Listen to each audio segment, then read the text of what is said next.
Hello and welcome to today's Trust and Estates webinar, Ask the Experts, Retaining NextGen Clients with Philanthropy, sponsored by Foundation Source and broadcast by Informer. I'm Susan Lipp and I'll be your moderator today. We have just a few announcements before we begin. This webinar is designed to be interactive. On the right side of your screen, you'll find the Navigation Center. Here you can participate in the attendee chat, submit questions for our speakers, or download resources. The slides will advance automatically throughout the event. If at any time you experience difficulties with the audio or advancing of the slides, simply press your F5 key or Command R to refresh your webinar console. If you experience technical issues, please type your issue into the Q&A area and we'll be glad to offer one-on-one assistance. A copy of today's presentation is available for download on the resource list widget. This webinar has been accepted for 1 CE credit hour towards the AEP designation program. The live broadcast of this event has been approved for 1 CFP board CE credit hour. Investments in Wealth Institute has accepted this program for 1 hour of CE credit towards the CIMA, CPWA, CIMC, and RMA certifications. Instructions for credit submittal are available in the resource list widget. Towards the end of our webinar, we'll ask you to complete our survey. Please take a minute to fill this out before leaving us today because your feedback will provide us with valuable information on how we can improve future events. Also note that our presenters have incorporated the answers to your pre-submitted questions into their presentation. So now on to the presentation. Joining us today are Gillian Howell, the National Philanthropy Executive from Foundation Source, Boryana Zamanoff, who is the Senior Wealth Strategist for BNY Wealth. So Gillian, I will let you take it away. Thank you, Susan. So welcome everybody to today's webinar. I'm Gillian Howell, as Susan said. I've been in the philanthropy business now for 36 years, considerably aging myself, 31 of those years with Bank of America, and I've been with Foundation Source since 2021. So in today's session, Boryana Zamanoff, BNY's Senior Wealth Strategist, and I will share how and why philanthropy is one of the smartest, the simplest ways advisors can enhance their relationships with the younger generations, and most importantly, retain them as clients. So the key objectives of the discussion that we're going to have today is, again, how and why that philanthropy creates that natural way to engage them, examples of next-gen engagement strategies. If you could just go forward, Boryana, thank you. Ways to reframe your messaging that will resonate with the younger generations, and then why advisors who build these relationships before assets move are better positioned to enhance and retain the business. And importantly, helping these next-gen clients choose the charitable vehicles that will be best for them and their goals. So if we go on to the great wealth transfer, you've all seen this, heard about it, read about it. High net worth clients and advisors, you're both really facing the same challenge, like how to better connect with this next gen. And for the advisors, the great wealth transfer is looming large, and there's a real fear out there about losing the second and third generation clients during these wealth transitions. So, however, this transfer between generations, it really is a huge opportunity for advisors to enhance and grow their practices because, to be honest, portfolio performance is no longer alone, at least, going to retain them. And that's where philanthropy can come in, okay? So things to consider, like how can you build multi-generational connections that will help you capture and retain assets? We'll talk about that. And how you can help your current clients clarify and convey their values as they transfer their wealth to the younger generations. There's lots of stats out there, but one of them suggests that less than 50% of advisors continue to work with the next gen. That's kind of astonishing. So it's really not a given, and the focus needs to be intentional, and you need to pursue it differently. This is truly one of the most important areas that we will focus on as we go through this discussion. Next slide, please.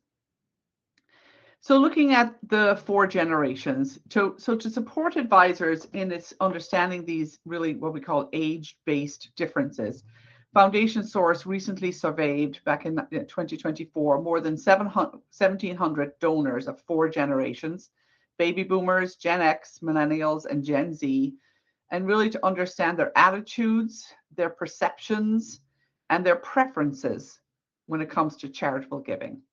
So Gen Z and millennials think about wealth and giving differently, no surprise, from their more senior counterparts.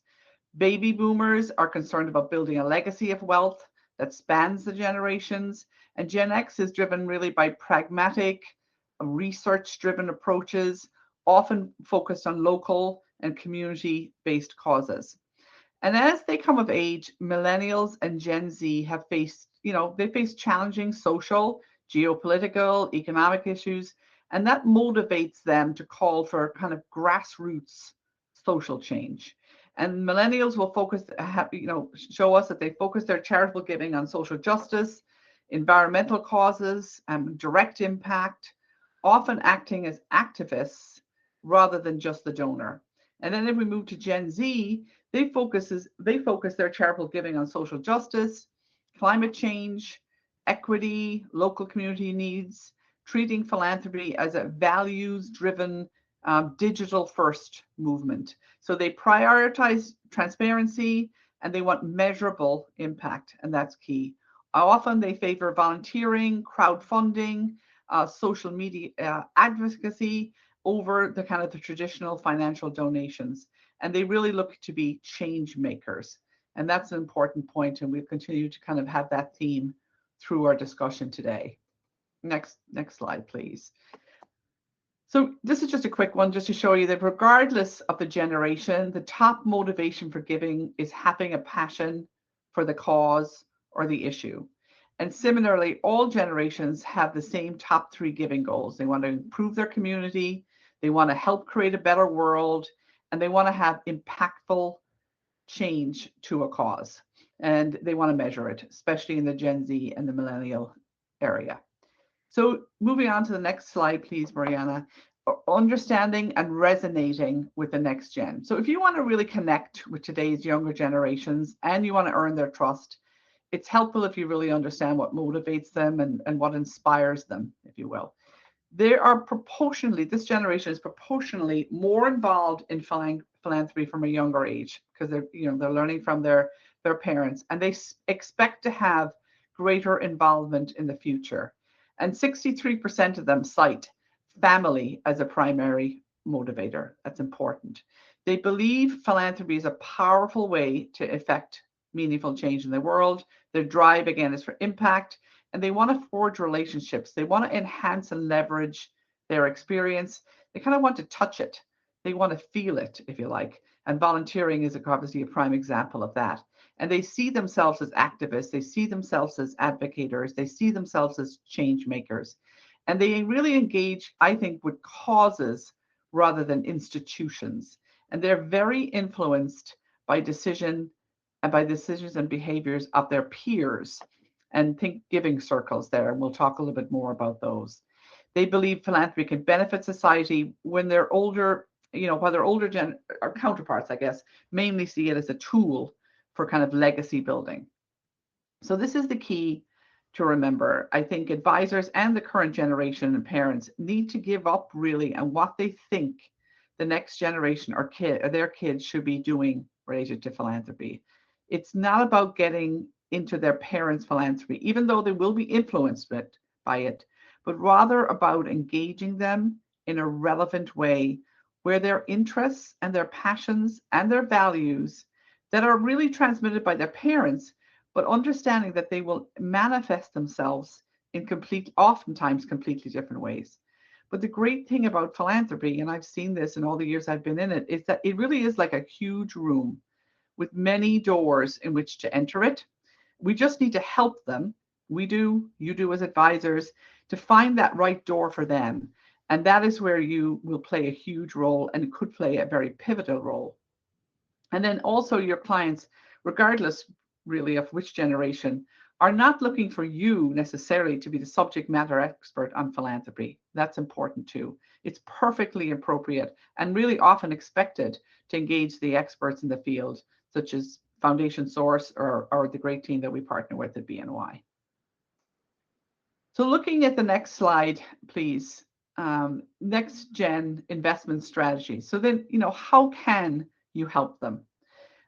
Really by helping the next gen adhere to their impact-driven value system and affect the positive change they want with their financial decisions. You can, as advisors, connect them on a deeper level, a personal level, kind of connect with their heart really, and be better equipped to support them. For the younger generations, such as millennials and Gen Z, you need to understand what motivates them, what inspires them as your younger clients.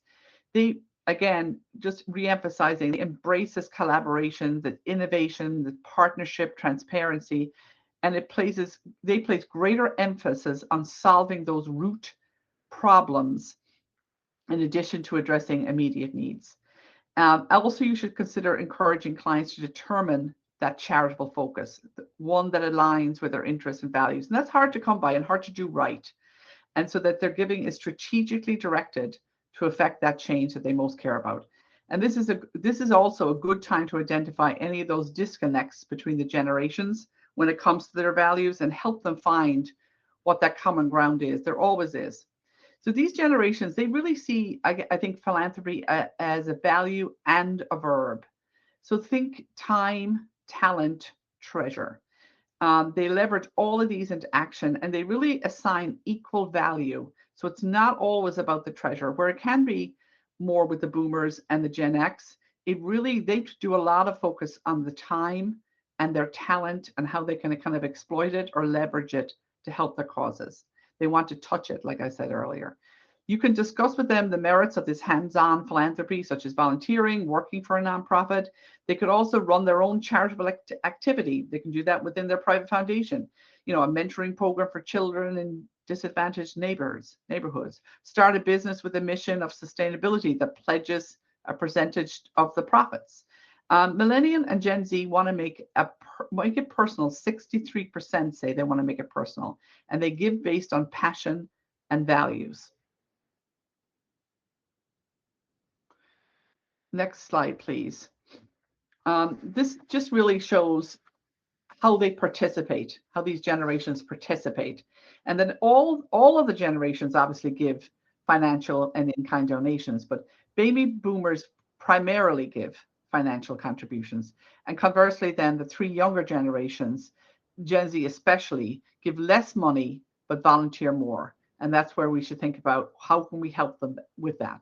It's likely correlated to their financial resources, really, and how they feel they're best equipped to make a difference, because they're really probably not equipped yet from a financial perspective.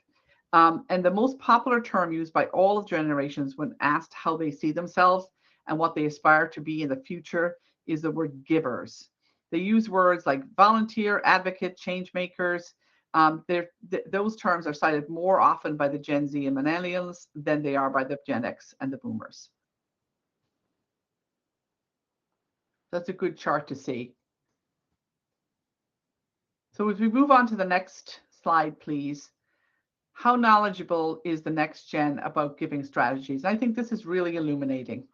So we stated the Gen Z and millennials are actively engaged in charitable activities, but their methods often diverge from traditional philanthropy, okay? And that's what we need to be ready for, and that's what we need to address and help them with. Their kind of giving tends to be informal, direct, reflecting that desire that they have for immediate impact. So if you look at this, Gen Z and millennials also have the most interest in learning about these various tools that would help them tax efficiently, maximize their charitable impact. So knowing this and then seeing the gap above about what they really know very little about giving circles, right down to effective altruism there. So that's donor advised funds, impact investing, trust-based philanthropy. This is really a significant opportunity for an advisor to step in and help them navigate, if you like, these areas. For example, align them with the giving circle at a community foundations that will focus on their passion, or align them with a subject matter expert that understands and can execute on trust-based philanthropy and or effective altruism. These generations are dedicated to the collaborative giving. We got to remember that. They embrace that power of the collective. Impact investing is another area. This is really something in the financial advisor's wheelhouse, and an area where there are many partners obviously out there that can specialize in this area. Again, these generations are change makers. If their investment portfolio, if you can help them with their investment portfolio along with their giving can reflect their values and passions, they're all in. It's a huge, huge opportunity. The interesting gap here is also in their knowledge about donor advised funds. Boryana is going to go into that a lot more, and we'll focus on that. But that's interesting too, because it's a hugely effective tool for that generation. So going back to the survey and just looking, kind of condensing it for you. So to better understand the attitudes, sorry, next slide, Boryana, please. The attitudes and perceptions. Next one, I'm sorry. Yeah, no, you're on it. I'm sorry, you're on it. There you go. No, the next one. Sorry, I'm looking at what's coming up next. Yes, there we go. The perception and preferences of the next gen around giving and philanthropy. As we said earlier, we surveyed people ranging in ages from 18 to 43 who had made a financial or in-kind contribution or volunteered their time to a charity. And so the unique perspectives of Gen Z and millennials provide an opportunity for everybody really to reframe their messaging and engagement strategies in ways that truly resonate. So consider kind of these takeaways. So family, we know, plays a significant role in influencing giving for the younger generation, and starting early helps people adapt a long life commitment to this area. So family and community are primary motivators. They're really across the board. Younger donors don't have the financial resources, we know that, to make those big donations, but how else can they get involved? How can they get their feet wet in philanthropy? How can they start? And back to that, that idea about using time and talent, not just treasure. And then both Gen Z and millennials demonstrate moderate awareness of the giving approaches. We just talked that 2 slides back. There's ways in which they can definitely improve in this area. And that's a huge opportunity, again, for all advisors to step in and give them that kind of increasing their knowledge in that area so that they can be more inclined to get more involved. Next slide, please. So these are just to have a quick look at some strategies. So I think, considering facilitating family philanthropy discussions, really, like, philanthropy is a great way for unity. People put all of their kind of issues at the door when they sit around the table and talk about philanthropy. So consider how you could help them facilitate those discussions, or even bring in somebody that can help them and involve them in charitable decision making. Provide that guidance and encourage acceptance with the parents that the way they conduct their philanthropy may not be the same as their kids. The same values, as I said, but different manifestations into action. So think about a current generation interested in giving to education, right? That could be brick and mortar giving. It could be supporting specific programs. The next gen might still favor educational giving, but align more maybe with advocacy, giving their propensity to be change makers. So just think about that. It isn't just that you have to change completely and it's going to be a completely different sector, but the way they approach it is definitely going to be better, going to be different, and we've got to step up and help them. So help those clients that you have now in this next gen area identify those causes that align with their values and experiences. And again, you can partner, as I said, with experts to do that. They're not looking to you to be the experts here. And then educate clients on the value of non-financial contributions and how these can be a component of an overall giving strategy. Back to time and talent, keep repeating that. Help them find ways to contribute their time and their skills and their networks. And then remember, they want to engage, they want to be collaborative, they want to be part of that collective. And then definitely introducing to different giving vehicles, explaining the long-time benefits and tax implications. And Boryana is going to go into that in depth very shortly. Next one for me. This is my final one. And finally, for my section. So engaging the next generation effectively, advisors should make sure they're familiar with the various types of charitable giving. So you can see here their familiarity and their interest in these different areas of giving tools, right? Private foundations and donor advised funds are obviously the two most popular tax optimized vehicles for giving, for sure. And you can also see here there's interest in giving circles, again, just supporting that feedback that we get from them about collaborating. And the best vehicle, of course, will vary for each of the clients depending on their individual goals and their needs. But many other options are available too, just to be clear, like planned giving, charitable remainder trusts, community foundations. So helping the NextGen turn their assets into impact is not only a tremendous opportunity for the advisor, it truly may be really what differentiates your services as a socially conscious client base enters into their peak earning years, and they seek out trustworthy support from financial professionals and people that really get them. Advisors who express that interest in their clients' passions and values and support their aspirations through their planning, they're poised really to come out on top of this great wealth transfer that we're coming up against. And keep in mind that given that the NextGen propensity towards leveraging technology, advisors really need to expand their suite of tech-based tools to ensure that they're able to assist clients with impact and philanthropic matters in the same way that they now help them with core components such as investing, retirement, banking, taxes, estate planning, etc. So there's an array out there of software, there's platforms, there's mobile apps that can facilitate activities as simple as making a gift, opening a charitable vehicle, and then of course there's more complex and sophisticated giving strategies that can be handled as well, that will entail research, grant proposals, impact measurement, and there are people that can help with that. So now it's a matter of really of using these tools so they become part of the process that's used to manage the other key aspects of a client's wealth. It all has to be incorporated.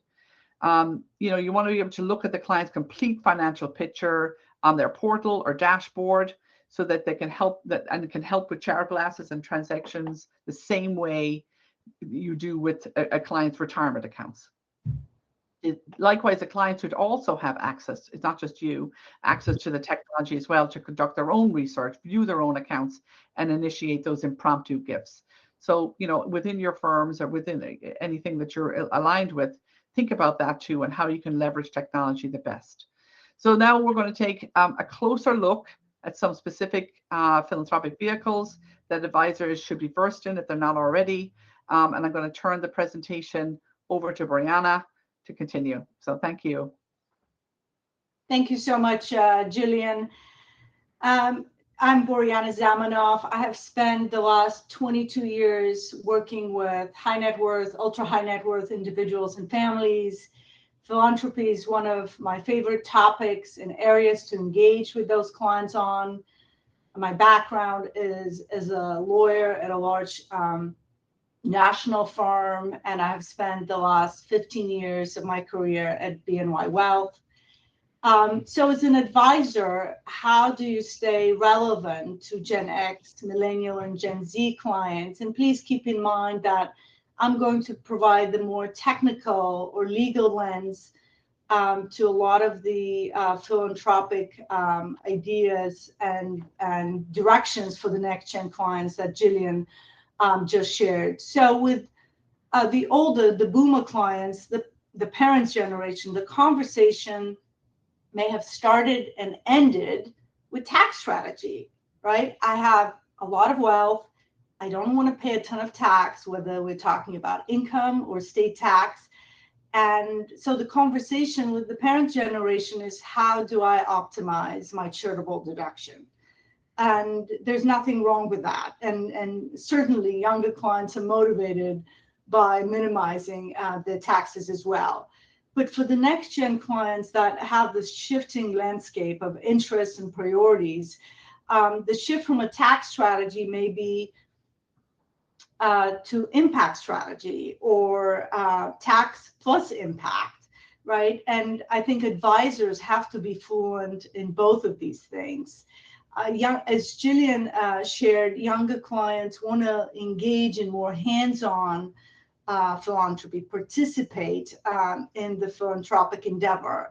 So what does this mean for an affluent NextGen client? That may mean joining a giving circle. If you haven't worked or explored a giving circle before, generally they tend to be an informal, voluntary association of givers who are essentially pooling their funds and are pooling their funds in order to make a larger annual or multi-annual donation to charities of their choice in order to have a larger impact. Occasionally, so most of the time, essentially the underlying host of the giving circle will be a donor advised fund, and we'll unpack that in a minute, or a community foundation. It is also possible to have a formal giving circle that's incorporated as a nonprofit corporation, has its board, but that again involves a committed gift of a committed group of givers who are going to be engaged in with each other on a long-term basis. On the slide, I share with you kind of the couple of, or the few hybrids or developments in charitable giving vehicles that are available, and we see more often used as maybe the next gen of philanthropists are stepping in and are integrating in existing philanthropic vehicles of their parents. For example, a lot of families may have both a private foundation and a donor advised fund. And each of these vehicles is a superior tool for a specific purpose. So, for example, a private foundation allows for the appointment of a junior board or a NextGen advisory board. So, for example, I had a client with a large private foundation that this structure allowed for family members older than 25 to join every 2 years and to become part of the junior advisory board on this large family foundation. A donor advised fund in the same family will be specifically used because you can make anonymous gifts using a donor advised fund, while that's nearly impossible with a private foundation. A private foundation is required to list all of its donation in its annual reporting Form 990-PF, and that form is not only available from the IRS, but often available on websites such as Charity Navigator and others. So it's virtually impossible to kind of remain anonymous in your giving. Also, DAFs are uniquely suited and much better suited to international giving. For those of you who may not have dipped in your toes in giving money internationally, there's a specific level of legal compliance that goes with international philanthropy. And so a donor advised fund will be doing that legal compliance for its donors, the equivalence determinations or the expenditure responsibility that otherwise a private foundation will be required to do. So for a donor that may be interested in international philanthropy, a DAF may be a much simpler and seamless vehicle to meet the IRS requirements.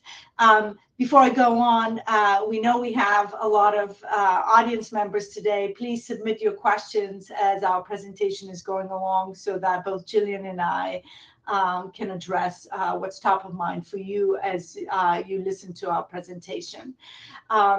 Back to a kind of newer kind of interesting development in philanthropic giving. Some families deploy a private foundation and a non-charitable LLC kind of hybrid. The non-charitable LLCs were popularized by the Chan Zuckerberg initiative. If you remember, that was a few years back.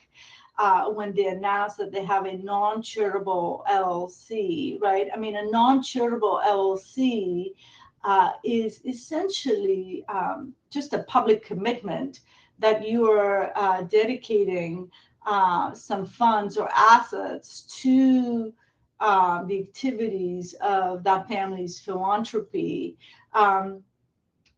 Because essentially, right, it's not tax exempt and contributions to the non-charitable LLC are not tax deductible.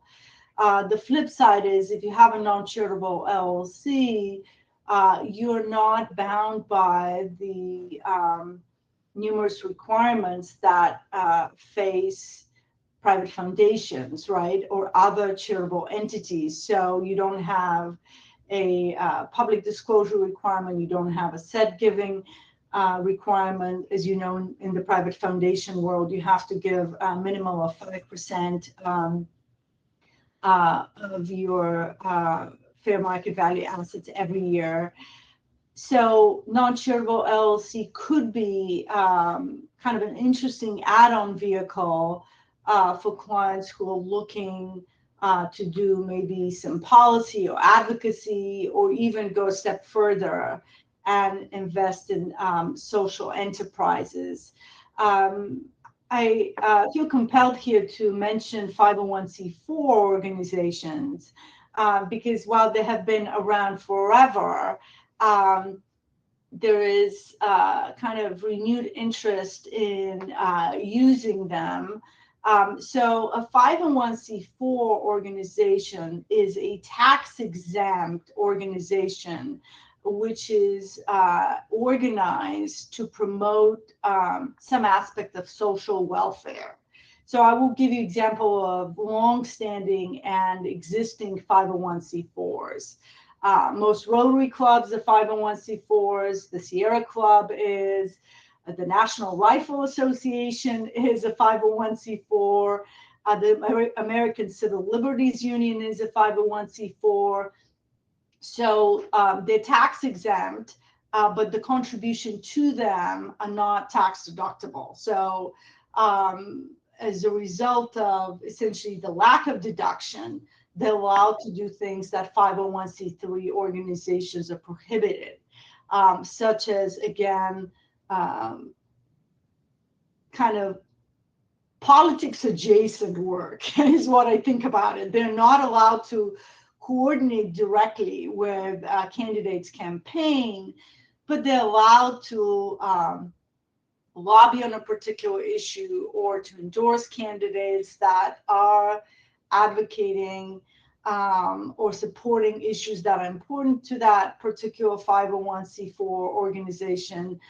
So they definitely have a role, and because of the broader scope of what they're allowed to do, they definitely, I have seen their role expanding, particularly with some large and very successful families. Similarly, special purpose trusts have become more interesting and more popular in recent years. They're a unique planning tool, but they came more visible in the public eye in 2022 when the founder of Patagonia, Yvon Chouinard, transferred 100% of Patagonia's voting stock, which represented 2% of the company's equity, to Patagonia's Purpose Trust.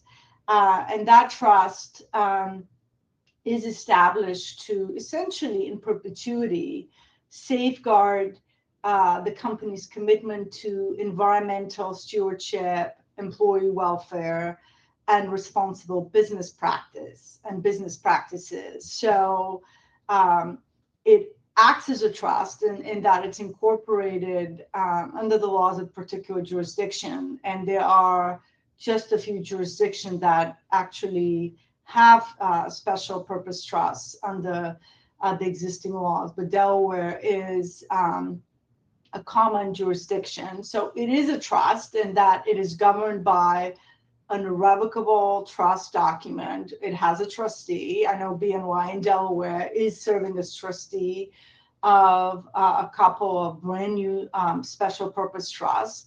But it is not unlike a trust that's driven around essentially making distributions and essentially growing the assets for a particular main set of beneficiaries or for a pool of descendants of a particular family.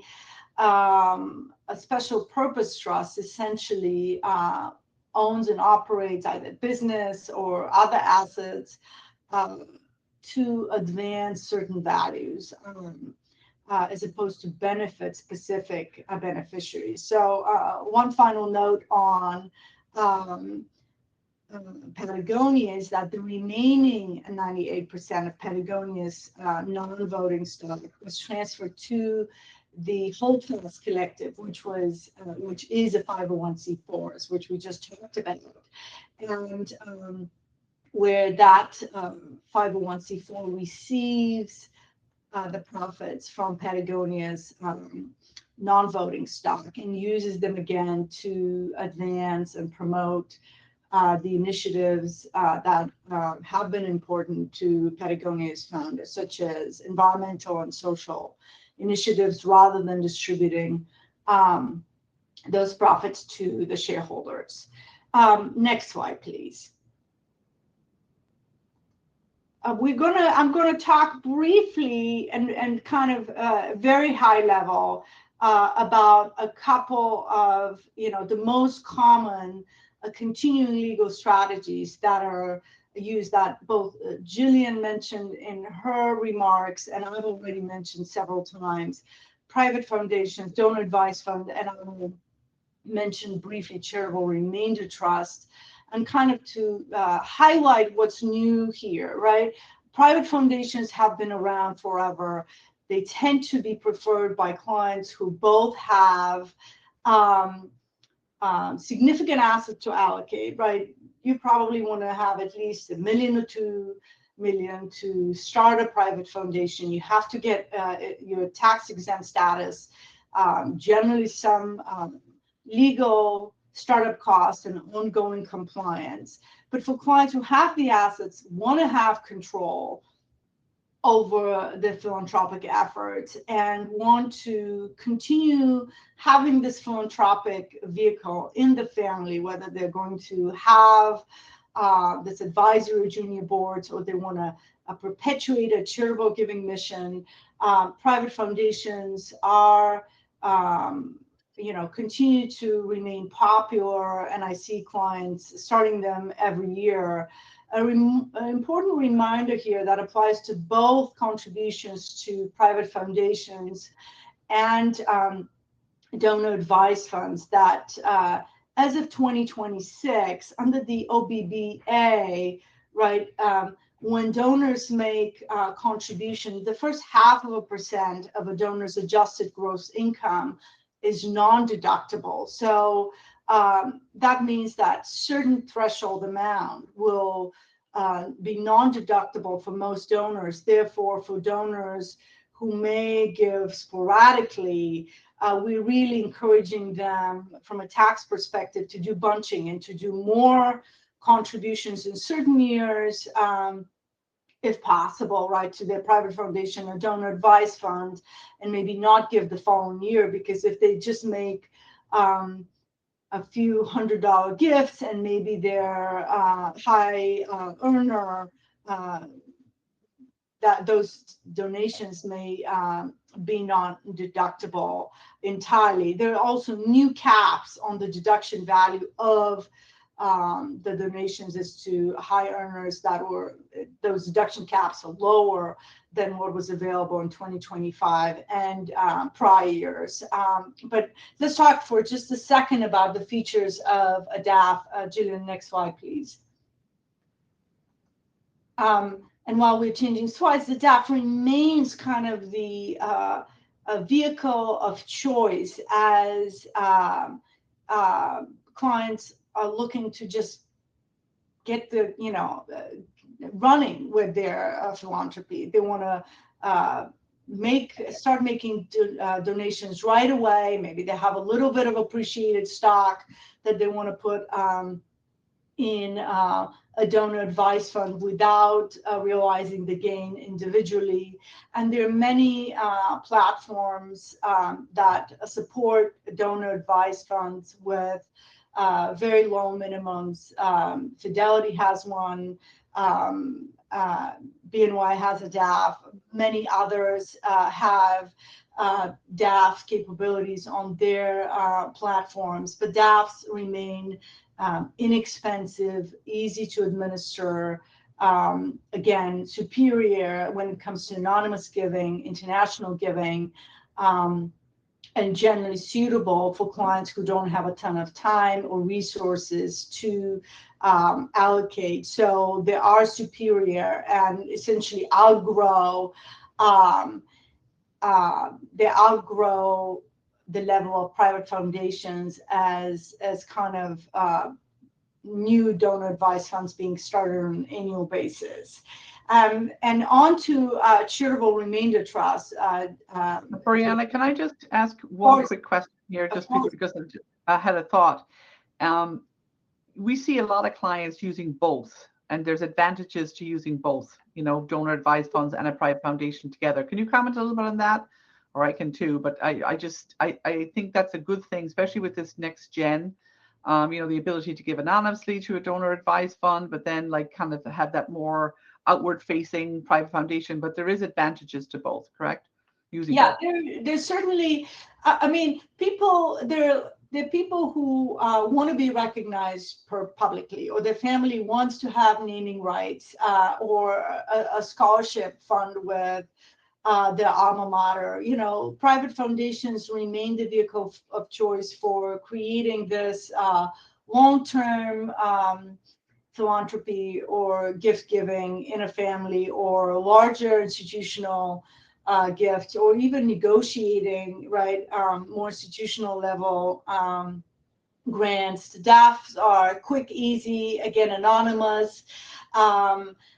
Can be really administered from anywhere, and does not require annual filing or any costs, or having to call your lawyer about whether making a donation to a particular charity, where maybe you're invited to the gala as well, constitute an act of self-dealing, which you may have to check if you were making that distribution from your private foundation. So absolutely, there's reasons to do and to use both in a family that's or with individuals that are philanthropically inclined. Next slide, please. I would be remiss if I didn't mention charitable remainder trusts, because they're widely used, including by individuals who are not driven by philanthropy first, right? Charitable remainder trusts are often discussed in an estate planning conversation with an individual who has a low basis, highly appreciated assets that they're going to sell, perhaps as a part of a larger business sale or liquidity event, and they're looking for a way to defer the income tax on the sale, and maybe distribute something to charity. So charitable remainder trust continue to be the kind of what we know a split interest trust. You retain an income interest for a term of years or life. The balance, or at least 10% of the initially contributed assets, go to charity. So they're a fantastic vehicle for clients who ultimately want to benefit philanthropy, but are driven and are going to get an income tax deduction for that eventual distribution to charity at the end of the charitable remainder trust, but also have an income tax motive and are interested in receiving an income stream for a term of years or their lifetime, so that they're not dedicating the entire pool of these assets to charity. So certainly very widely used, and essentially, I think it opens up the philanthropic conversation with clients who may be coming into wealth and maybe liquidating a business. Important to note here, because we just have discussed donor advised funds, that the remainder beneficiary of a charitable remainder trust can be the donor's donor advised fund. So that is possible and legal, and allows the donor to be able to distribute to their charities of choice the proceeds one day when the charitable remainder trust terminates.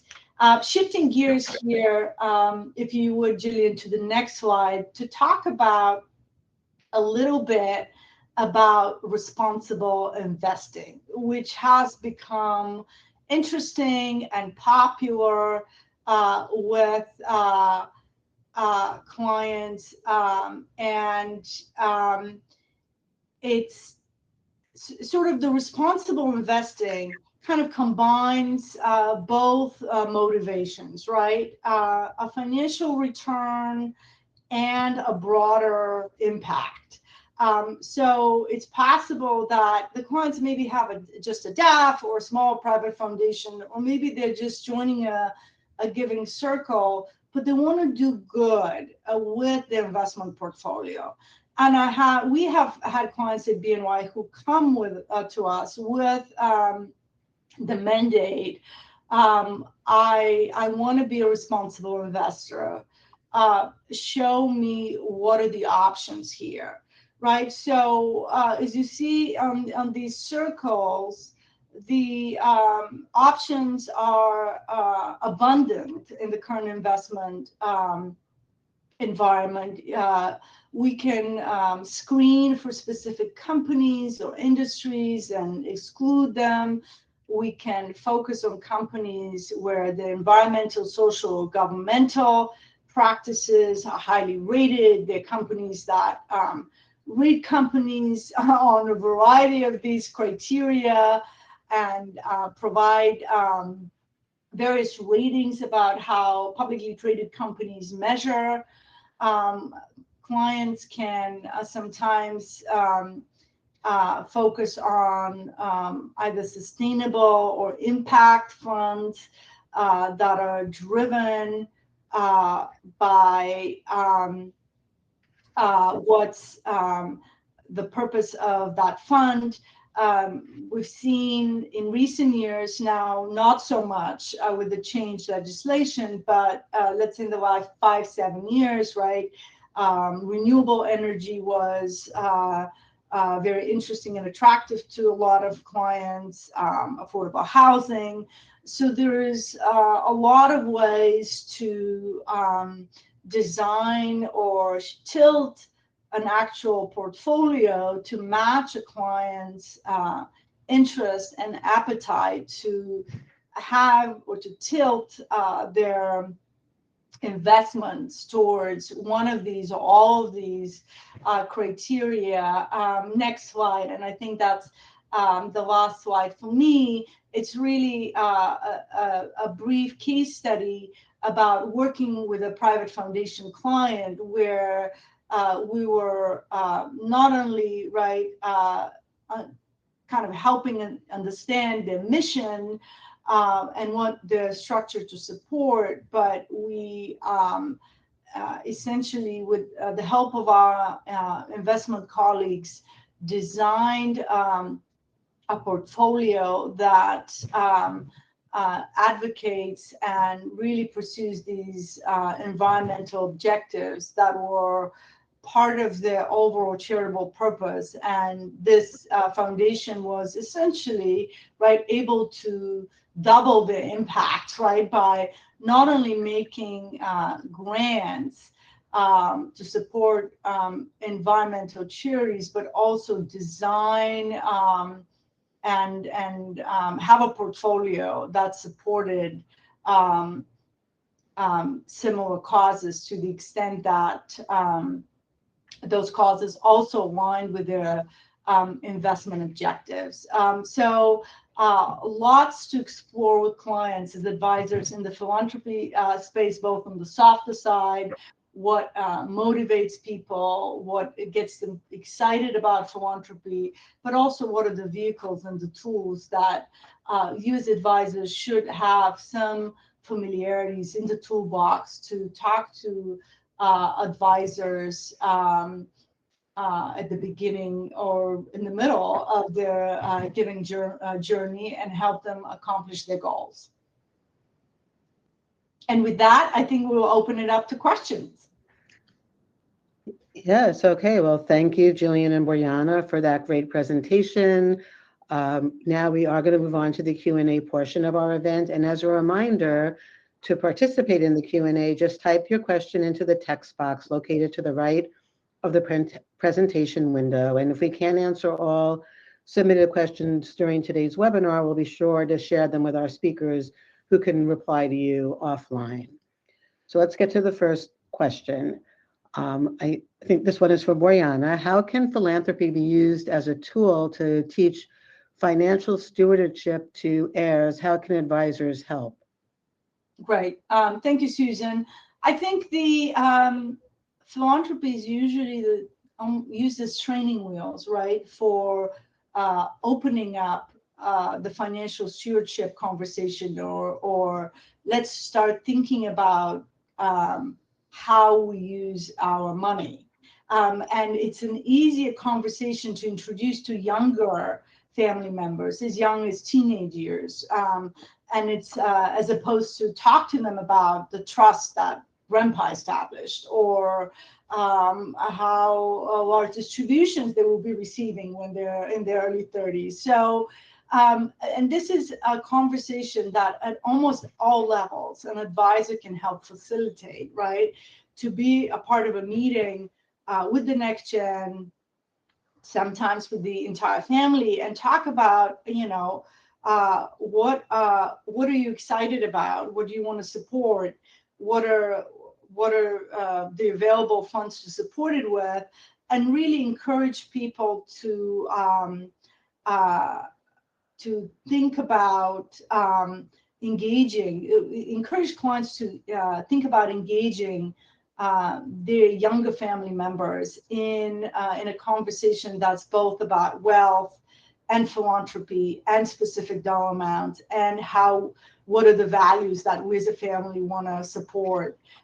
Because having a successful conversation around philanthropy would be an important one to be had before the heavy lifting on wealth transfer and other serious conversation about wealth in the family. Okay. Gillian, how can advisors tailor their approach to advising the next generation of clients on philanthropic strategies? Thanks, Susan. I think the most important thing, and we've talked about this throughout, I think, is to meet them where they are. Reframe the language around giving to align with how younger donors self-identify, if you like, is really, really important. And I think really and critically important, you must remember you're playing the long game, right? That these new donors are just starting their journeys, and they're starting them earlier than ever, but they are just starting them. And then, so you should really look as an advisor to engage the whole family, provide, educational resources, workshops, if you like, to instill that kind of lifelong commitment to it and be their partner throughout it. These generations really have, enormous potential to reshape philanthropy, but they need guidance and they need your help. And I think that's what it's all about, is really tailoring, because you have to understand what motivates them, the impact, need for impact, collaboration, participation, time and talent. And it's really important that that you understand and help them to express the values and passions that they have, because they're kind of stymied at the moment. A lot of them are. They don't know how to kind of translate it into real philanthropy. And I think we can play a real important role there. I see. What mistakes do families commonly make when introducing younger generations to philanthropy? I'll take a shot at that. Thank you, Susan. I mean, I think One thing I've seen is to treat philanthropy as an obligation versus an exploration, right? Sometimes the family is bringing that next generation of members, NextGen members, and saying, you must give away $10,000 as a group this year, or we are going to give the cousins $50,000 to meet at Thanksgiving, right? And that particular group may have zero interest in doing it, or may think it's another chore or another thing to do. And I have seen in families where we just, you can't make the next generation philanthropic if no one has talked about charity and philanthropy, and at least supported certain causes and talked about it at home. But there is a time at which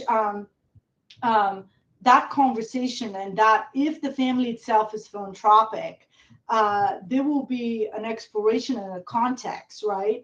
To explain the emotional connection of where the parents give why, and alternatively not to face the second type of mistakes, waiting too long to get involved, right? For not being part of the philanthropic conversation at all, and then to be the successor trustee on a foundation that has, I don't know, $50 million in assets and now has to distribute a big chunk of that every year. So I have seen both, and advisors can help engage in that conversation early. Okay, a question came in about the charitable remainder trust, Boryana, that you were discussing. Is that less desirable in a low interest rate environment? Is there a threshold that generally makes this more or less effective? I mean, it's really right. So we are in a lowering interest rate environment, but the interest rates are still, let's say, in the high 3s or 4, right? We are not in the environment, meaning I'm talking about interest rate published by the IRS, not interest that you're being charged if you were to apply for a mortgage or a loan tomorrow. So generally, right, charitable remainder trusts perform better, right, in a higher interest rate environment, and have been, right, and usually popular for the last few years, right, since the interest rate have risen. But I think the analysis is highly individualized, and we do projections and then run analysis for every client, because a client with a John liquidity event may be, after getting that charitable deduction and optimizing from income tax deferral perspective, that will be, successful to accomplish the goals, even in a slightly lower interest rate environment where we're headed now. But great question. Okay, I think we have time for one more. Can you both discuss your thoughts on the best way to discuss the benefits of charitable vehicles versus making direct charitable gifts with younger clients and family members? Gillian, do you want to start on that one? Sure, I can step in there. I mean, ultimately, if you choose a vehicle such as a donor advised funds or a private foundation, you can be more strategic in your giving, more thoughtful in your giving. You can create a mission around your giving. You can agree on that mission as a family, or even just a group of people that are part of a giving circle and form a donor advised fund. So rather than kind of more, reactive giving, I guess you can be more proactive in a vehicle selection. We've just seen it being very successful for pulling families together. Boryana talked about, family foundations in that way, coming around a table, discussing it, talking about the legacy, talking about what they want to actually impact over the upcoming years. And within a private foundation, you're doing that. Nothing wrong with direct giving. I mean, you can absolutely do that, but it just allows for more strategic and thoughtfulness, I believe, in selecting a vehicle. Okay. And to add to Gillian's perspective, right, for families that prioritize control, giving to your entity and then essentially doling money over time may be more effective, right? If you're going to donate a large amount of money to one or more charities, but even so, more so to one, a lot of families or donors want to see how that charity behaves, or what is the impact of their funds. So if they're going to distribute, I don't know, $1 million to that charity, they may prefer to give it in chunks versus write a check, because they want to, A, they may be driven by the impact, but B, by their relationship with the charity. And various people feel differently about what it is to be a big donor, or the opposite, how to stay really private about it. So I think both amounts, the need for control and impact will determine what is more optimal for that individual donor or philanthropic family. Okay, well, unfortunately, that's all the time we have for questions today. And thank you to our speakers, Gillian and Boryana. We appreciate your time and expertise on today's topic. And I'd also like to give a big thank you to our sponsor, Foundation Source, as well as to everyone in the audience. We appreciate your attention and participation. Within the next 24 hours, you'll receive a personalized follow-up email with details and a link to today's presentation on demand. Please feel free to invite your colleagues and peers who may not have been available to listen to the event. The webinar is copyright 2026 by Informa, and the presentation materials are owned by or copyrighted by Informa. The speakers are responsible for their content and opinions. On behalf of Trust and Estates and Wealth Management, thank you for your time and have a great day. Thank you. Thank you.